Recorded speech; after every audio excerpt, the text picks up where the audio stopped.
Hello everyone, मेरा नाम प्रशांत है और मैं आज आपको 11वीं भौतिक विज्ञान कक्षा की पहली यूनिट के बारे में बताऊंगा, जिसका नाम है भौतिक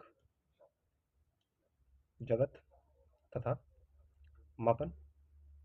और एनसीईआरटी में इसका जो नाम है वो है आपका मात्रक तथा मापन भी है। आइए स्टार्ट करते हैं।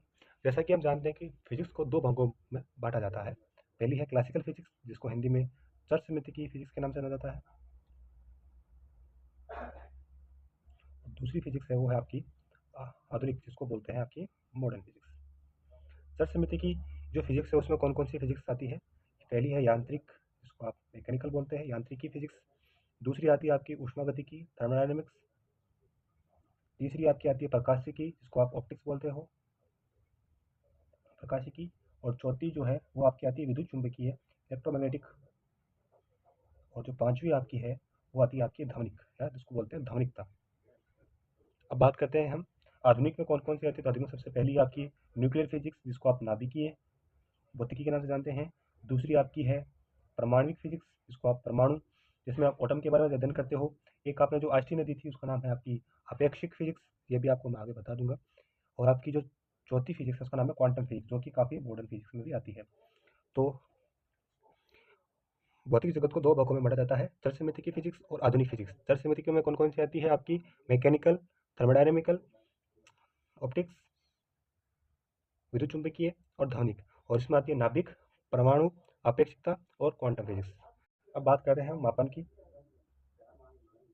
तो फिजिक्स में चार प्रकार की मापनी का यूज किया जाता है, जिसमें सबसे पहली मापनी है CGS, सेकेंड है आपकी MKS, थर्ड आपकी है FPS, और जो फोर्थ है वो आपकी SI है। सबसे पहले आप बात करते हो MCGS की, जिसमें क्या होता है कि जो आपकी दूरी जो होती है, दूरी को सेंटीमीटर में मापा जाता है। और फिर आपका जो द्रव्यमान है, मास है, उसको ग्राम में मापा जाता है।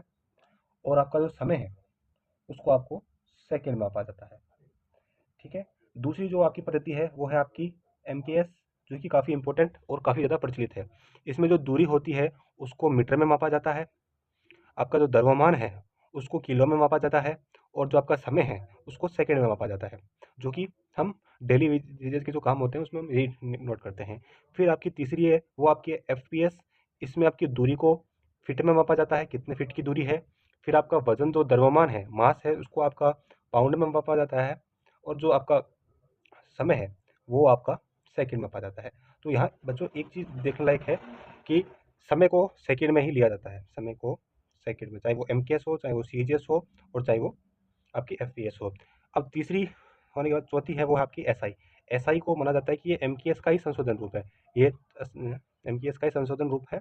इसमें ही थोड़ा बहुत आपका चेंजमेंट किया गया है और इसको SI में किया जाता है, ऐसे में कहा जाता है। SI की फुल फॉर्म होती है आपकी सिस्टम इंटरनेशनल, सिस्टम इंटरनेशनल। ये आपका MKS का एक संशोधन रूप है, इसी में थोड़ा बहुत चेंजमेंट करके इसको बनाया गया है। तो वापस बताता हूँ आपको, जो मापन होता है वो भौतिक विज्ञान में चार पद्धतियों में मापा जाता है, जिसमें आपकी CGS, MKS, FPS और SI। CGS में क्या होता है, दूरी को सेंटीमीटर में लिया जाता है, द्रव्यमान को ग्राम में लिया जाता है, और आपका जो समय होता है उसको सेकंड में लिया जाता है। MKS में दूरी को मीटर में लिया जाता है, कि द्रव्यमान को किलोग्राम में लिया जाता है, और आपका जो समय है उसको सेकंड में लिया जाता है। और FPS में जो दूरी होता है उसको फीट में लिया जाता है, द्रव्यमान को हमेशा पाउंड में लिया जाता है, और समय को सेकंड में लिया जाता है। यहाँ एक चीज़ बात करने ध्यान योग्य है कि जहाँ यहाँ समय हमेशा सेकंड में लिया जाता है, चाहे वो MKS हो, चाहे वो CGS हो, और चाहे FPS हो। और जो चौथी जो सबसे इंपॉर्टेंट है उसको है SI, जिसका नाम है सिस्टम इंटरनेशनल, और ये MKS का ही एक संशोधन रूप है। राशि। भौतिक विज्ञान में भौतिक राशि दो प्रकार की होती है। पहली है आपकी मूल राशि, जिसको फंडामेंटल बोलते हैं, और दूसरी आपकी आती है व्युत्पन्न राशि, व्युत्पन्न राशि। आइए बात करते हैं हम मूल राशि के बारे में। फंडामेंटल जो आपकी है, ऐसी राशि या ऐसी जो क्वांटिटी जो किसी अन्य अन्य राशि पर निर्भर नहीं करती है, अन्य राशि पर निर्भर नहीं नहीं है। मतलब एक ऐसी राशि जो किसी अन्य राशि पर निर्भर नहीं की। जैसे बात करते हैं हम लंबाई की, तो लंबाई किसी पर निर्भर नहीं होती है। द्रव्यमान भी एग्जिट होता है किसी चीज़ का, वो भी किसी चीज़ पर निर्भर नहीं करती है। और आपका जो समय है वो भी किसी पर निर्भर नहीं करता है। फिर दूसरी बात करते हैं हम व्युत्पन्न राशि। तो ऐसी राशि जो किसी अन्य राशि पर क्या होती है, अन्य राशि पर निर्भर करती है, अन्य राशि पर निर्भर होती है। जैसे बात करते हैं हम निर्भर होती, जैसे आपका आता है आयतन। तो आयतन किसी पर निर्भर करता है। अब आप आयतन को किस प्रकार समझोगे? जैसे आपको पूछा जाता है कि जैसे आयतन हो गया, एक क्षेत्रफल की बात कर लेते हैं। क्षेत्रफल भी एक तरह का ही व्युत्पन्न राशि है। जैसे आपको पूछा जाता है आयत का क्षेत्रफल, तो आयत का क्षेत्रफल क्या होता है? लंबाई इंटू चौड़ाई होता है। तो मतलब वो लंबाई और चौड़ाई पर क्या करता है? निर्भर करता है। इसी प्रकार बात करते हैं हम चाल की, तो चाल भी एक पर निर्भर करता है। जैसे हम जानते हैं चाल का सूत्र क्या होता है? चाल बराबर विस्थापन इंटू समय। तो यानी किस पर डिपेंड करिए? वो विस्थापन और समय पर डिपेंड करिए। अर्थात जो चाल है उसका फॉर्मूला क्या होता है आपका? विस्थापन गुणा समय। तो ये किस पर निर्भर कर रहा है? आपका विस्थापन पर निर्भर कर रहा है और समय पर निर्भर कर रहा है। और अगर आप बात करते हो मूल राशि में, तो लंबाई किसी पर डिपेंड नहीं करती है। ठीक है, द्रव्यमान भी किसी पर डिपेंड नहीं होता है, और आपका जो सेकंड है यानी समय है, वो भी किसी पर डिपेंड नहीं करता है।